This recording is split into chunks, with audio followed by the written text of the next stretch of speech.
إن الحمد لله نحمده ونستعينه ونستغفره ونعوذ بالله من شرور أنفسنا ومن سيئات أعمالنا من يهده الله فلا مضل له ومن يضلل فلا هادي له أشهد أن لا إله إلا الله وحده لا شريك له وأشهد أن محمدا عبده ورسوله صلى الله عليه وعلى آله وأصحابه وسلم تسليما كثيرا يا أيها الذين آمنوا اتقوا الله حق تقاته ولا تموتن إلا وأنتم مسلمون يا أيها الناس اتقوا ربكم الذي خلقكم من نفس واحدة وخلق منها زوجها وبث منهما رجالا كثيرا ونساء واتقوا الله الذي تساءلون به والأرحام إن الله كان عليكم رقيبا يا أيها الذين آمنوا اتقوا الله وقولوا قولا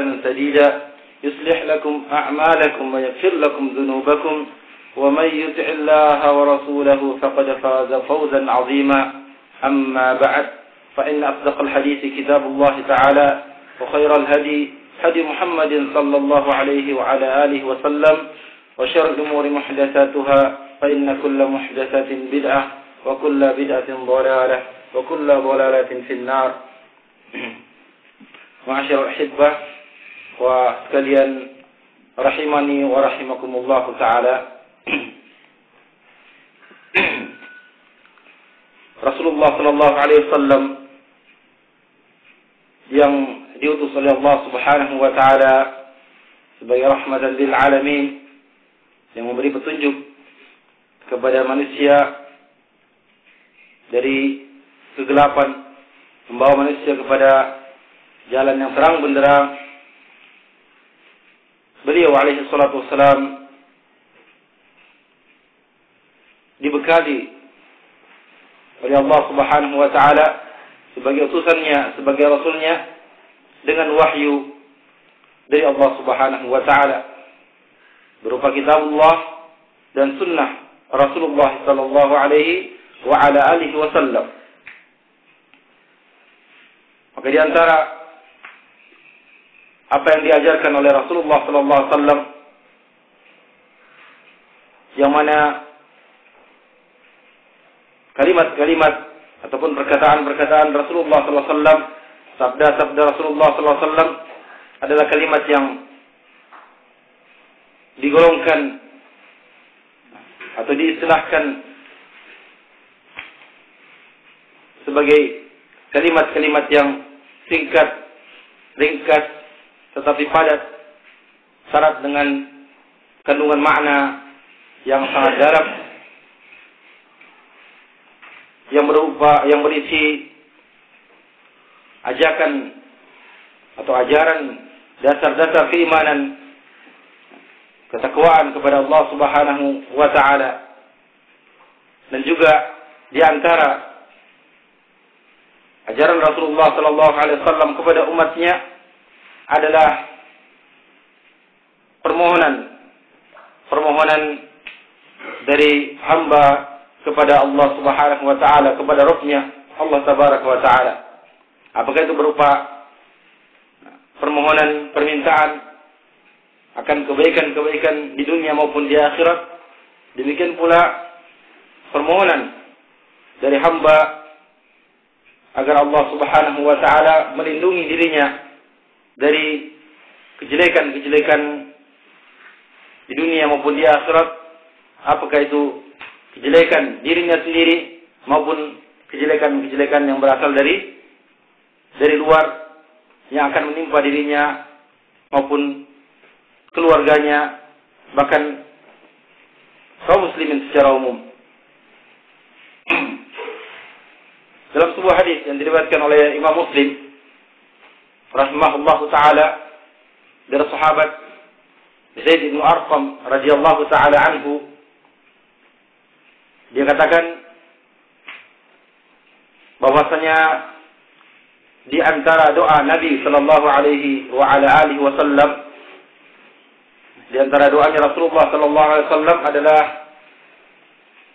Allahumma ati nafsi taqwaha wa zakkiha anta khairu man zakkaha anta waliyuha wa maulaha. Allahumma inni a'udzubika min qalbin la yakhsha, a'udzubika min ilmin la yanfa, wa min qalbin la yakhsha, wa min du'ain la yusma'. Atau kama qala Rasulullah sallallahu alaihi wa ala alihi wasallam. Kata Zaid bin Arqam bahwa di antara doanya Rasulullah SAW yang berarti bahwa apa yang dibaca dan didengar oleh sahabatnya dari doa Rasulullah SAW itu menjadi ajaran, menjadi pelajaran dari Rasulullah SAW untuk umatnya. Yang ketiga itu umatnya adalah para sahabat, dan itu berlaku pula untuk generasi-generasi berikutnya dari umat ini, generasi para tabi'in dan seterusnya sampai kita sekarang ini, bahkan sampai manusia yang terakhir, umat yang terakhir yang ada sebelum datangnya hari kiamat. Karena Rasulullah SAW adalah Rasul yang terakhir yang diutus oleh Allah Subhanahu wa Ta'ala, dan ajaran beliau adalah untuk seluruh alam. Maka katanya doa tersebut, doa Rasulullah SAW, bunyinya adalah Allahumma ati nafsi taqwaha. Ya. Rasulullah SAW memohon kepada Allah Subhanahu wa Ta'ala, berdoa kepada Allah Subhanahu wa Ta'ala, minta diberikan ketakwaan hatinya. Ya. Jadi ini menunjukkan berdoanya Rasulullah SAW sudah menunjukkan kepada kita bahwasanya beliau adalah benar-benar seorang hamba Allah Subhanahu wa Ta'ala. Kedudukan beliau sebagai hamba Allah Subhanahu wa Ta'ala, nah, dalam kedudukan sebagai hamba punya dua tinjauan khusus. Yang pertama, bahwasanya beliau seorang hamba, bukanlah ma'bud, bukanlah yang diibadahi. Seorang hamba, dialah yang beribadah kepada Allah Subhanahu wa Ta'ala, dia menyembah Allah Ta'ala, maka dia tidak pantas untuk mendapatkan ibadah dari makhluk yang lainnya, beribadah kepadanya dari selain Allah Subhanahu wa Ta'ala. Tidak pantas dijadikan, tidak boleh dijadikan sebagai sekutu bagi Allah Subhanahu wa Ta'ala. Dengan beribadah kepada Allah, juga beribadah kepada beliau alaihi salatu wassalam, meminta kepadanya, menyampaikan hajat-hajat keperluan kepadanya, apakah itu dengan datang langsung ke depan kuburannya, atau dengan mengirimkan doa harapan ketika mengucapkan salawat kepadanya, tapi diiringi dengan permintaan kepada Rasulullah SAW, atau meminta syafaat Rasulullah SAW langsung kepada Rasulullah SAW. Karena yang memiliki syafaat adalah Allah Subhanahu wa Ta'ala. Rasulullah menjadi salah seorang pemberi syafaat. Bahkan beliau adalah pemberi syafaat yang kubra, yang terbesar, setelah diizinkan oleh Allah Subhanahu wa Ta'ala, dipersilahkan oleh Allah Subhanahu wa Ta'ala untuk memberikan syafaatnya kepada manusia, kepada orang-orang yang berhak untuk mendapatkan syafaat beliau alaihi salatu wassalam, dari kalangan orang-orang yang bertakwa kepada Allah Subhanahu wa Ta'ala, dari kalangan orang-orang yang beriman. Nah, kemudian yang kedua, menunjukkan seorang hamba yang menundukkan dirinya sebagai hamba Allah Subhanahu wa Ta'ala, sebagai abd, sebagai ciptaan Allah Subhanahu wa Ta'ala, sebagai makhluk Allah Subhanahu wa Ta'ala yang senantiasa butuh kepada Allah Subhanahu wa Ta'ala, bergantung kepada Allah Subhanahu wa Ta'ala, bertawakal kepada Allah Subhanahu wa Ta'ala, senantiasa menggantungkan kebutuhannya kepada Allah Subhanahu wa Ta'ala. Di sini Rasulullah SAW berdoa kepada Allah Subhanahu wa Ta'ala. Dan ini merupakan ajaran bagi umat manusia, bagaimana seorang hamba meminta kepada Allah Subhanahu wa Ta'ala, baik itu untuk keperluan-keperluan yang sifatnya zahir, sifatnya duniawi, maupun dalam perkara-perkara yang sifatnya batin. Di dalam doa ini Rasulullah meminta diberikan ketakwaan oleh Allah Subhanahu wa Ta'ala. Nah, ati nafsi taqwaha. Allahumma ati nafsi taqwaha. Ya Allah, berikanlah kepada jiwaku ini, kepada diriku ini ketakwaannya. Nah, kalau Rasulullah SAW saya sudah meminta kepada Allah Subhanahu Wa Taala untuk diberikan ketakwaan, maka min babil aula tentu saja kita sebagai umat beliau alaihi salatu wassalam, ya, yang tidak ada jaminan dari Allah Subhanahu Wa Taala telah diampuni dosa kita yang terdahulu maupun yang akan datang. Belum ada jaminan kita selamat, ya, mendapatkan husnul khatimah. Kemudian belum ada jaminan kita mendapatkan surga dari Allah Subhanahu Wa Taala. Maka sudah menjadi keharusan kita,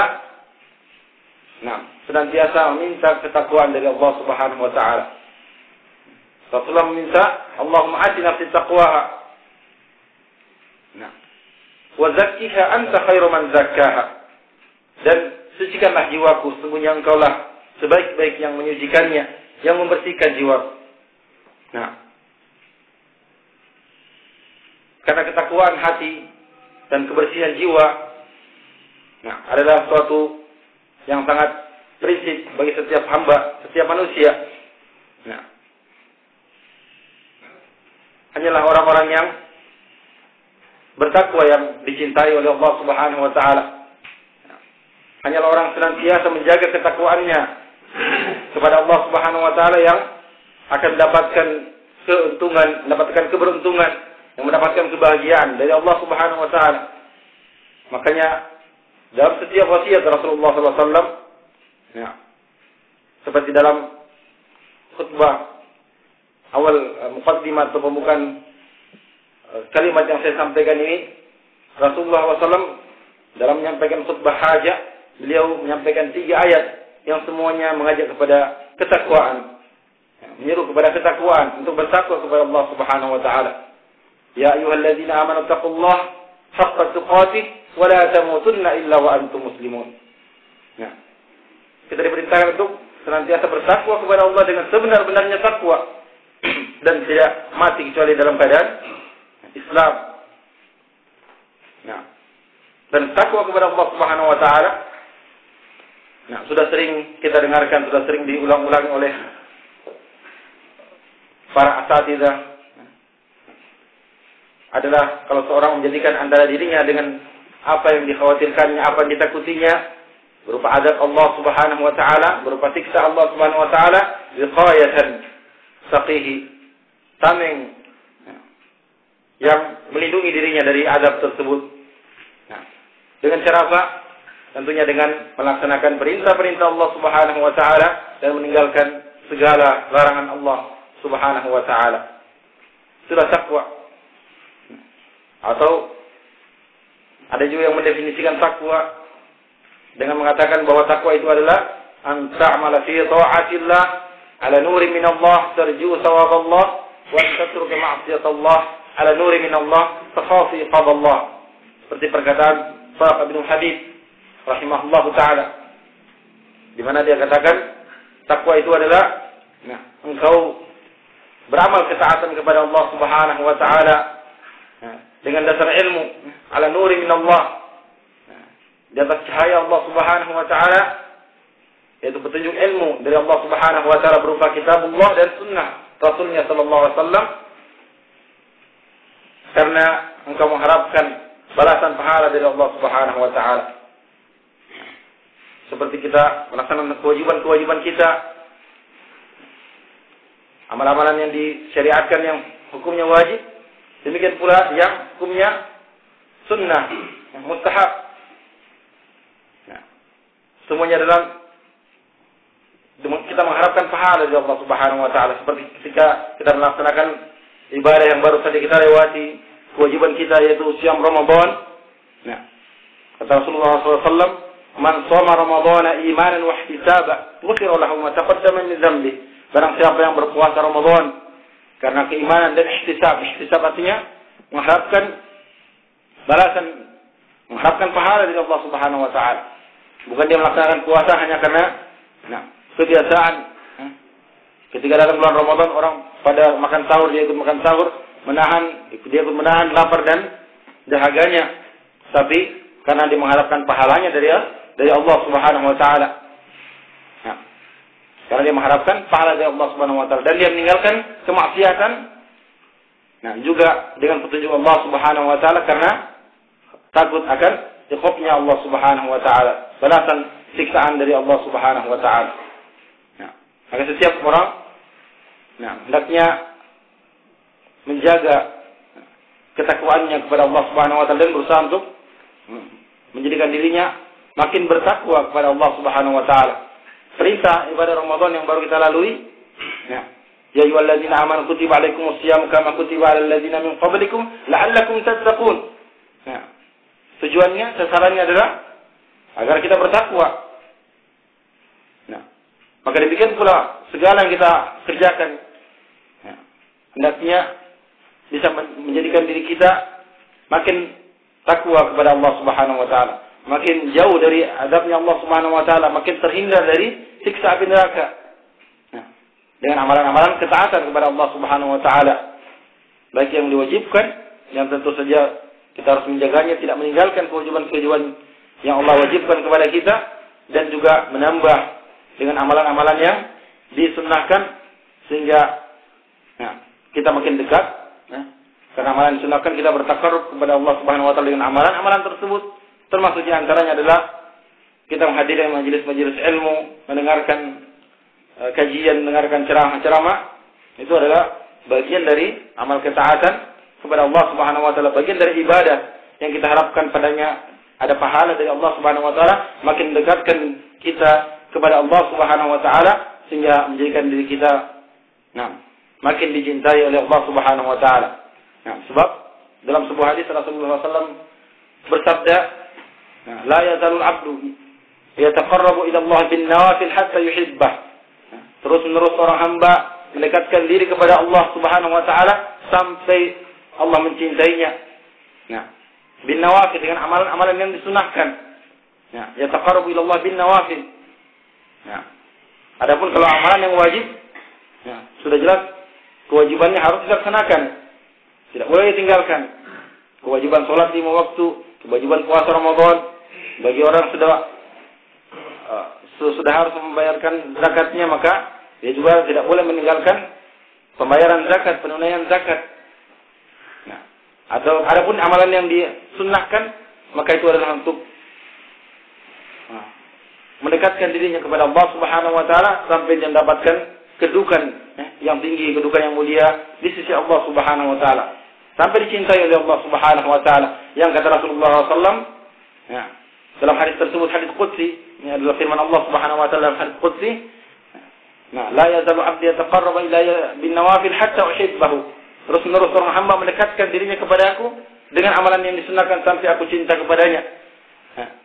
Fa in ahbabtuhu, kalau aku sudah cinta kepadanya, kepada Allah Subhanahu wa taala, kuntu sam'ahu alladhi yasma'u bih, maka aku adalah pendengaran yang digunakannya untuk mendengar, wa basaruhu alladhi yubsiru biha, dan penglihatannya yang digunakannya untuk melihat, dan aku adalah wa yaduhu allati yubtishu biha, dan tangannya yang digunakan untuk menggenggam, untuk memegang, wa rijlahu allati yamshi biha, dan kakinya digunakan untuk berjalan. Artinya seorang hamba kalau dicintai oleh Allah Subhanahu wa taala, maka dia akan berjalan di atas muka bumi ini, tindakannya, perbuatannya, amalannya, tingkah lakunya adalah amalan-amalan yang senantiasa di atas bimbingan Allah Subhanahu wa taala. Tidaklah dia mendengar kecuali dengan mendengar yang diridhoi oleh Allah Subhanahu wa taala. Dia tidak melihat kecuali penglihatan, cara melihat atau apa yang dilihatnya adalah hal-hal yang diridhoi oleh Allah Subhanahu wa taala. Demikian pula apa yang dilakukan oleh tangannya, apa yang dilakukan oleh kakinya, dan anggota-anggota badan lainnya adalah amalan-amalan, perbuatan-perbuatan yang diridhoi oleh Allah Subhanahu wa taala. Wala in sa'alani, kalau dia meminta kepadaku, maka aku akan la'utiyanna, aku akan berikan kepadanya. Wala in ista'adzani, kalau dia memohon perlindungan kepadaku, la'uizanna, kata Allah Subhanahu wa taala, niscaya aku akan lindungi dirinya dari apa-apa yang dia berlindung darinya. Kemudian lanjutan doa tadi, wa zakki anta khairu man zakadan. Rasulullah ajarkan kepada kita untuk mohon agar hati kita dibersihkan dari kotoran-kotoran syubhat maupun penyakit-penyakit hati. Nah, penyakit-penyakit hati yang akan menghalangi seorang hamba dari menghalangi kita dari amalan-amalan ketaatan kepada Allah Subhanahu wa taala yang bahkan akan sedikit demi sedikit akan menjauhkan kita dari Allah Subhanahu wa taala, sedikit demi sedikit menyeret kita kepada perbuatan dosa dan kemaksiatan yang kita tidak sadari. Orang yang memiliki penyakit hati walaupun satu, dia tidak berusaha untuk membersihkannya, mohon kepada Allah agar dibersihkan penyakit-penyakit hatinya itu.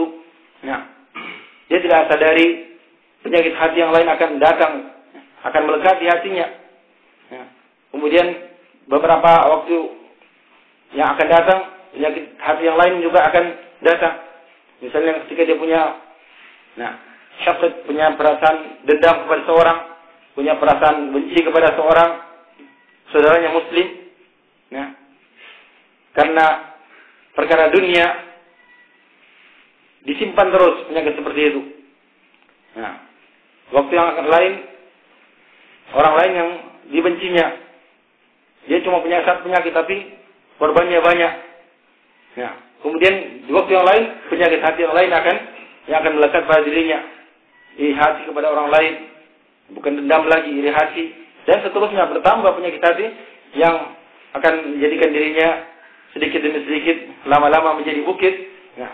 Artinya sudah penuh dengan noda hitam yang akan menyebabkan dirinya bergelimang dalam dosa dan kemaksiatan kepada Allah Subhanahu wa taala. Susah bagi dirinya untuk mendapatkan hidayah Allah Subhanahu wa taala, untuk beramal ketaatan kepada Allah Subhanahu wa taala dan menjauhi kemaksiatan terhadap Allah Subhanahu wa taala. Anta waliyuha wa maulaha. Kemudian engkaulah penolongnya dan engkau adalah pemiliknya. Karena yang memiliki hati kita adalah Allah Subhanahu wa taala. Allah jualah yang dapat membolak-balikkan hati kita. Tidak ada yang menjamin seorang hamba yang sekarang dia di atas ketaatan kepada Allah Subhanahu wa taala, kelihatannya dia orang saleh, tidak ada yang menjamin dia besoknya masih dalam keadaan seperti itu. Dia sekarang seorang beriman, besok masih beriman. Sebagaimana tidak ada yang menjamin hari ini seorang kafir, kita lihat dia kafir, orang yang paling kafir, besok dia tidak beriman, tidak ada jaminannya. Kita tidak bisa memastikan orang yang hari ini kafir, dia tidak dapatkan hidayah Allah Subhanahu wa taala. Yang menentukan adalah Allah Subhanahu wa taala, semuanya di bawah kehendak Allah Subhanahu wa taala, iradatullah, masyiatillah. Yang ada, yang kita miliki adalah mohon kepada Allah Subhanahu wa taala agar dikokohkan, dikuatkan dalam keimanan yang Allah berikan kepada kita, yang Allah anugerahkan kepada kita. Apapun yang kita miliki sekarang ini, apapun yang kita sudah capai dalam usaha kita, upaya-upaya kita di waktu-waktu yang telah berlalu, untuk mendekatkan diri kepada Allah Subhanahu wa taala, untuk meningkatkan keimanan kita, karena iman itu bertambah dan berkurang, bertambah dengan ketaatan kepadanya, kepada Allah Subhanahu wa taala, berkurang dengan kemaksiatan. Amalan-amalan yang dilakukan di bulan Ramadan yang lalu, salat tarawih, selain puasa Ramadannya, salat 5 waktu, baca Al-Quran, sehingga setiap orang tentu mendapatkan derajat keimanan yang satu orang tidak sama dengan yang lainnya, berbeda-beda. Dimanapun seorang berada, maka hendaknya dia minta kepada Allah Subhanahu wa taala untuk ditambah keimanannya juga dengan usaha, dengan amalan-amalan ketaatan yang akan menambah keimanannya kepada Allah Subhanahu wa taala, serta berlindung kepada Allah Subhanahu wa taala dari kegagalan ataupun dari kesesatan. Dijauhkan dari sesatnya dirinya, dijauhkan dari kemaksiatan. Mohon kepada Allah diberikan kekokohan, sebagaimana doa Rasulullah SAW, ya muqallibal qulub tsabbit qalbi ala dini. Ya Allah yang membolak-balikan hati. Kalau Allah Subhanahu wa taala membolak-balikan hati, seorang hari ini baik, besok jadi orang yang jahat. Hari ini dia ingin beramal ketaatan, beberapa saat sudah berubah keinginannya itu. Sebagaimana ada orang hari ini, saat ini ingin berbuat kemaksiatan, tapi dengan petunjuk Allah Subhanahu wa taala Allah selamatkan dirinya, dia menjadi hilang keinginan untuk berbuat jahat, berbuat maksiat. Karena Allah membolak-balikan hati manusia. Ya muqallibal qulub, tsabbit qalbi ala dinik. Kokohkanlah hatiku di atas agamamu. Nah, itu juga salah satu doa yang diajarkan oleh Rasulullah SAW. Yang juga menunjukkan bahwasanya Rasulullah SAW saja mohon kepada Allah untuk dikokohkan hatinya di atas agama dari Allah Subhanahu Wa Taala. Kemudian lanjutan daripada doa tersebut, mungkin sudah panjang. Rasulullah SAW mohon kepada Allah, mohon perlindungan dari Allah Subhanahu Wa Taala dari 3 perkara. Yang pertama, min ilmin la yanfa, dari ilmu yang tidak bermanfaat. Nah, banyak orang yang menuntut ilmu, banyak orang yang belajar, sudah mendengar, sudah berilmu, sudah mengetahui perkara-perkara agamanya, paling tidak perkara-perkara yang wajib diketahuinya. Bagaimana dia mendirikan sholatnya, bahkan pengertian syahadat, bagaimana dia menghambakan dirinya kepada Allah Subhanahu Wa Taala. Nah, ma'rifahnya terhadap Allah Subhanahu Wa Taala. Demikian pula amal-amal yang diwajibkan yang lainnya. Tetapi tidak semua orang yang berilmu itu, ilmunya itu bermanfaat bagi dirinya. Ilmunya itu bisa menjadi hujjah baginya di hadapan Allah Subhanahu Wa Taala. Justru sebaliknya, ada orang yang ilmunya hujjatan alaihi, menjadi hujjah atas dirinya. Itu dijadikan sebagai alasan untuk mengazabnya, untuk menyiksanya pada hari kiamat nanti. Karena apa? Karena dia sudah berilmu, sudah mengilmui perintah-perintah Allah Subhanahu Wa Taala, sudah mengenal Allah Subhanahu Wa Taala, tapi dia ilmunya itu tidak bermanfaat bagi dirinya, tidak menambah ketaatannya kepada Allah Subhanahu Wa Taala. Bahkan, dia makin jauh. Dia meninggalkan ilmu tersebut. Itulah ilmu yang tidak bermanfaat. Dia mengilmui sesuatu, bahkan mungkin dia meyakininya, tapi amalannya tidak kelihatan. Padahal amalan itu adalah buah daripada ilmu. Maka Rasulullah juga ajarkan kepada kita dari ilmu yang tidak bermanfaat.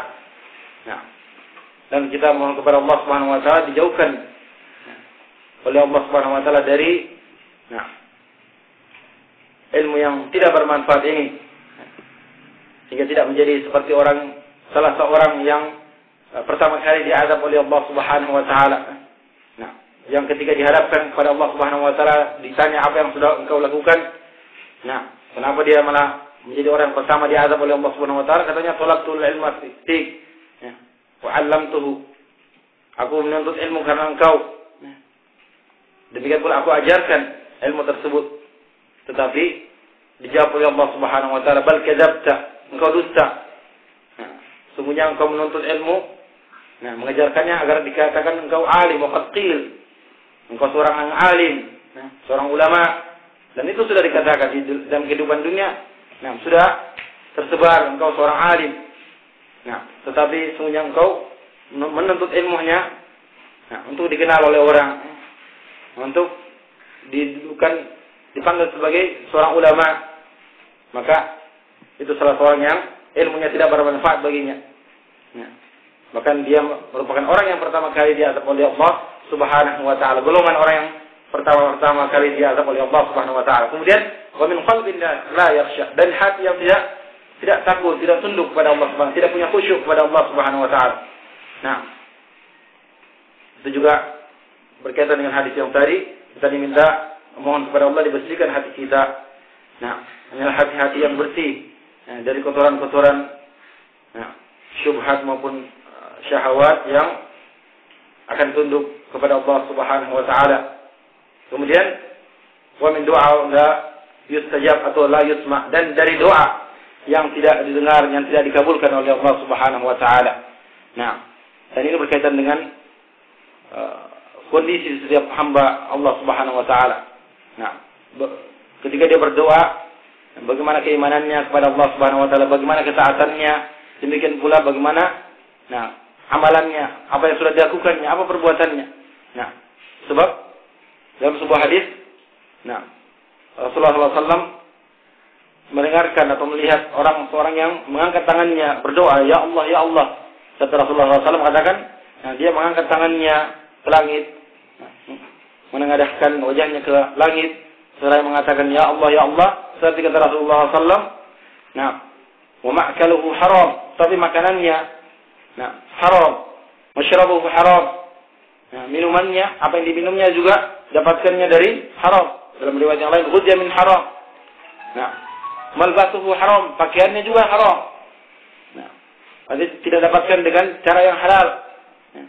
Ada dari minumannya yang dia tidak menjaganya. Dia sembarangan. Ada hal yang diambilnya didapatkan dengan cara yang tidak benar. Walaupun itu sedikit. Seharusnya dari makanannya sekian persen. Ada yang haram yang diambilnya, bukan haknya, bukan miliknya. Demikian pula minumannya, demikian pula dari pakaiannya. Kata Rasulullah SAW, fa'ayyun ayyustajabulah. Bagaimana mungkin dikabulkan oleh Allah Subhanahu wa taala doanya tersebut? Maka seorang ketika berdoa kepada Allah Subhanahu wa taala hendaknya dia menjadikan dirinya sebagai orang yang berdoa dengan ikhlas kepada Allah Subhanahu wa taala. Hanya mohon kepada Allah Subhanahu wa taala dan juga berusaha untuk menjadikan doanya itu dikabulkan oleh Allah Subhanahu wa taala dengan berusaha untuk memenuhi syarat-syarat diterimanya doa, dikabulkannya doa oleh Allah Subhanahu wa taala, membersihkan penghalang-penghalang diterimanya doa dari dirinya, makanan, minumannya, demikian pula amalan yang dilakukannya, yang sampai dia berdoa kepada Allah tapi dia juga berdoa kepada selain Allah, berbuat kesyirikan kepada Allah Subhanahu wa taala. Masih menggunakan jimat misalnya. Bagaimana dikabulkan doanya oleh Allah Subhanahu wa taala kalau seperti itu? Dan juga hendaknya ditambah dengan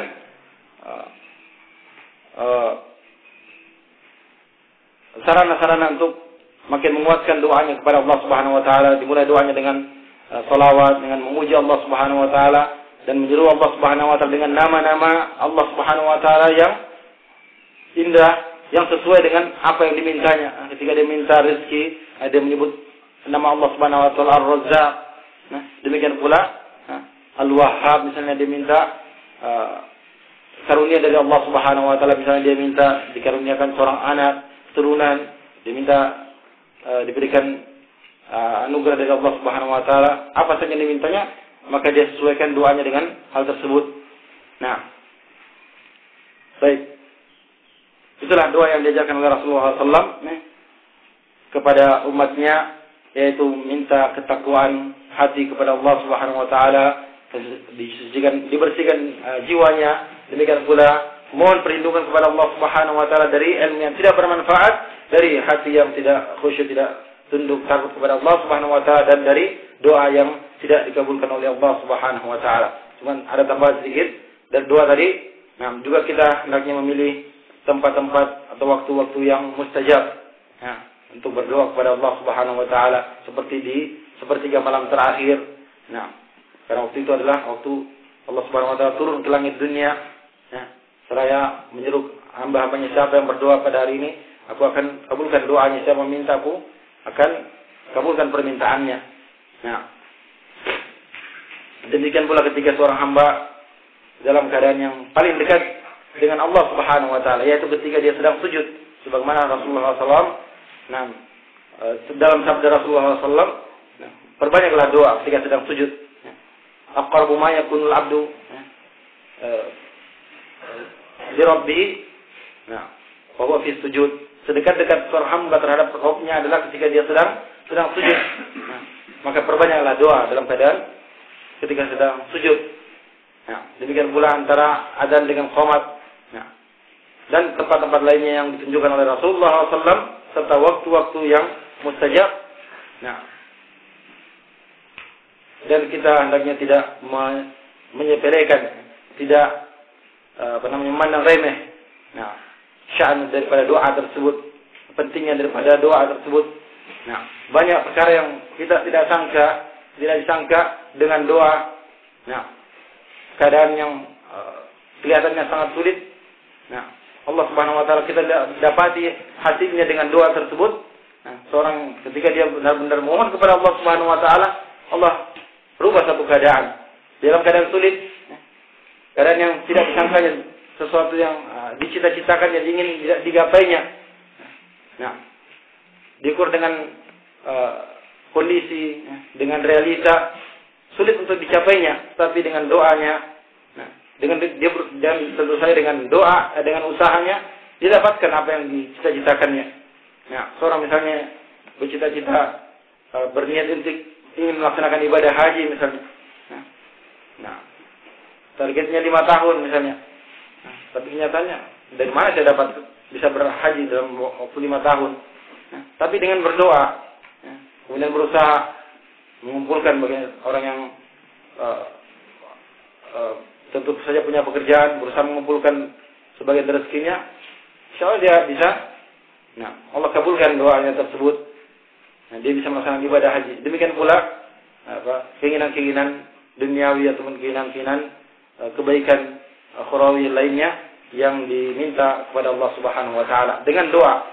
Nah, maka mudah-mudahan Allah Subhanahu wa taala menjadikan kita hamba-hamba yang senantiasa mohon kepada Allah Subhanahu wa taala, tidak menyepelekan, tidak menyia-nyiakan kesempatan untuk berdoa dimanapun kita berada. Nah, kita gunakan teladan Rasulullah SAW sebagai petunjuk kita, teladan bagi kita untuk mendapatkan karunia Allah Subhanahu wa taala. Ketika masuk masjid, kita praktekkan doa masuk masjid, keluar masjid kita praktekkan doa keluar masjid yang diajarkan oleh Rasulullah SAW dalam ketika berwudu, ketika mohon perlindungan kepada Allah Subhanahu wa taala dari syaitan, dari jin, ketika masuk WC keluar dan seterusnya. Hal-hal yang sederhana, tapi kalau kita hayati ataupun kita merasakan bahwasanya kita dalam keadaan meneladani Rasulullah SAW, mengikuti Rasulullah SAW, dan benar-benar kita rasakan makna daripada apa yang kita baca itu, insyaallah taala kita akan dapatkan sesuai dengan apa yang kita minta dari Allah Subhanahu wa taala. Mudah-mudahan ini bermanfaat. Lebih dan kurangnya mohon dimaafkan. Nah, sallallahu alaihi wa ala nabiyina Muhammadin wa ala alihi wa sahbihi ajma'in. Subhanahu wa bihamdik, asyhadu an la ilaha illa anta astaghfiruka wa atubu ilaik, wa akhiru da'wana alhamdulillahi rabbil alamin. Wassalamu alaikum warahmatullahi wabarakatuh.